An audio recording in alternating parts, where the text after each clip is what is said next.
Hello viewers of Active Health Hub. Here is Kiria Fred, a student nurse at Shama International Institute of Health Sciences. So today we are here going to talk about malaria. So let my colleague introduce herself to you, then we proceed with that topic.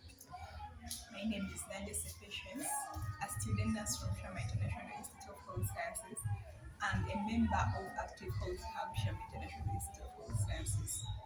Yes, so those are our names, and today we are here to discuss about the signs and symptoms of malaria. Then we conclude with the complications of malaria. So I will ask my colleague, take us through about the signs and symptoms of malaria. The people there want to know the signs and symptoms of malaria. Okay, as I'm going to discuss the signs and symptoms of malaria, I know that there are people out there who would like to know what I mean by signs and symptoms of malaria. All I know that there are different people out there who are our viewers, but they lack differences between symptoms and signs. So I would like to first give clarity on those two terms. Yes, that is very crucial. First and foremost, what we have to know about the signs. The signs we are meaning something that can be visible by you or by any other person. For example, someone might be able to view the skin rash on your skin. So that is a sign. I'm able to see it without you telling me. Signs, we use the eyes to see. We use the visible our eyes to visualize it, and we get to know without even the patient informing us. But you can easily see it. And then we go to the symptoms. The symptoms here, no one can ever be there to see a symptom, but instead a symptom is felt by a patient. So it's the patient to inform you that I'm feeling this and this. Without the patient telling you, you can't get to know that the patient is feeling like this. For example, no one can see headache, but the patient can feel it. If a patient tells you headache, this simply means that it's not a sign, but instead it's a symptom. That's all we mean by signs and symptoms of malaria. Okay, so that I hope the individual out there now can differentiate between the sign and the symptom. So, in some of the signs are seen by eyes, so I can use my eyes to see, and I understand that that one is a sign. Then the symptom, I've got to know that that one it is after feeling. You can use the sense of touch, and you feel that now this body is hot. That is a symptom.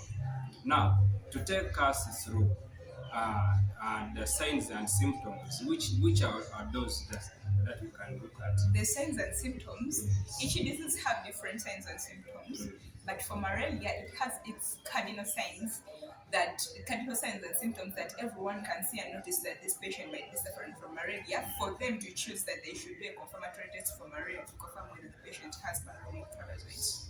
So among these cardinal signs, first and foremost, we have fever.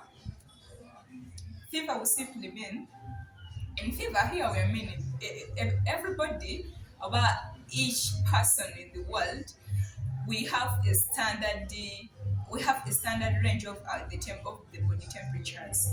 For example, from 36.5 to 37.2, according if we follow the different sets of getting temperatures. But if a person exceeds those ranges of the body temperature exceeds and goes above, let's say, 37.8, so that person, the body will become hot and will get what we call fever. And fever and malaria comes as a result, in case remember, the malaria parasites, when they enter into the body, they affect the red blood cells. So as they affect the red blood cells, and remember, the body cannot tolerate to be with infected red blood cells, so hemolysis has to take place. So in the process of hemolysis, the hemoglobin that will be released from the hemolysis will be containing toxins, and these toxins will circulate within the body and the bloodstream. So this will trigger the immune system to react against them. So the immune system's reaction will cause the temperatures to rise, or what we call fever. Okay. From there we have chills. In chills here, a patient, true, the temperatures are high, but at the same time is feeling coldness. I think you've ever seen it by our viewers. You've ever seen it. A patient is so hot, but again is yearning for a blanket to cover him or herself more. and it is also as a result of the infected hemoglobin that will be as a result of the hemolysis of the infected red blood cells that will leave toxins within the blood circulation, causing that it will also be a cause of chills in malaria. We have joint pain. Joint pain, the body, for it to move or for it to function well, it has different joints that enable body movements. So in malaria, as the immune system will be trained itself, will be trained its level best to fight against the toxins, you'll find that it will trigger immune response within different body parts. And if the immune response is triggered, one of the signs of immune response in the body have inflammation. And inflammation can also occur in the joints. And when it occurs in the joints, remember inflammation is accompanied by pain. So we'll end up with joint pain. We have nausea and vomiting. Nausea and vomiting. Nausea here we are meaning that a patient is not really vomiting but is having the urge to vomit. It's feeling as if the vomits are here, but in real sense he or she is not vomiting. But for vomiting, it's not only having the urge, but you're also doing the act of passing out either gastric contents out to the external environment. So this happens in case these malaria parasites cross boundaries and enter into the gate. They mess up with the gate or they mess up with the gastrointestinal tract. If they mess up with it, the body will be trying its level best to eliminate it from the body. So in the process of elimination, we will be having triggered nausea and vomiting as an immune response of getting rid of the malaria parasites from the body. From there, I have convulsions. Convulsions here, we mean a patient might be there but might experience different episodes of uncontrolled involuntary movements of the skeletal muscles. Uncontrolled involuntary movements of the skeletal muscles. This can happen in case the malaria parasites crosses the blood-brain barrier and reaches the brain, and it tends to be cerebral malaria. So if it comes to be cerebral malaria, this means that the heterogeneous center within the body is now disturbed. So the cerebrum will trigger the involuntary movements of the skeletal muscles without a patient's control. So from there, we also have rigors. Rigors here we mean that these are involuntary movements. They are also involuntary movements of the skeletal muscles due to a disturbance in the heat regulatory center in the brain.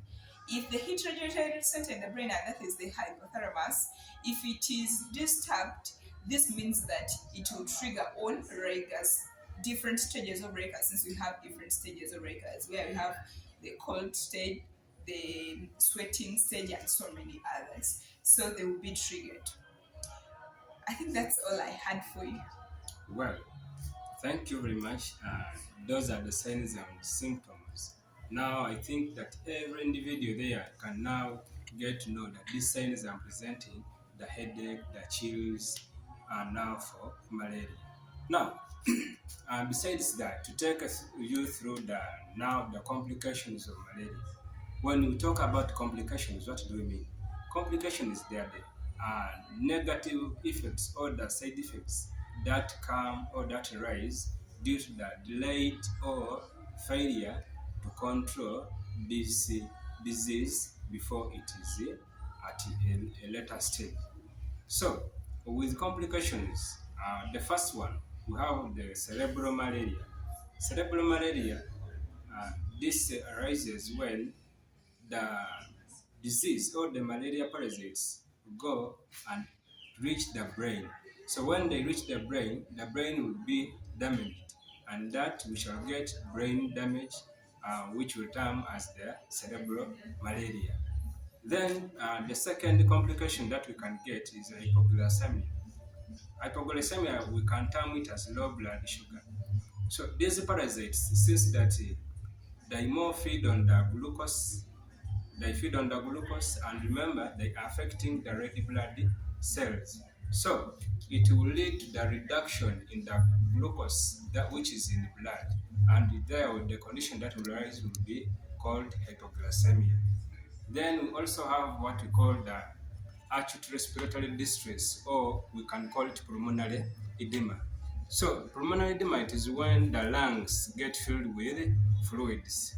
So when the malaria exceeds at the level when we manage it late, at a late stage, or when we delay to manage before it worsens, we shall get that condition called pulmonary edema. So you may breathe, but with difficulties, the reason being the lungs or the air is filled with the fluids.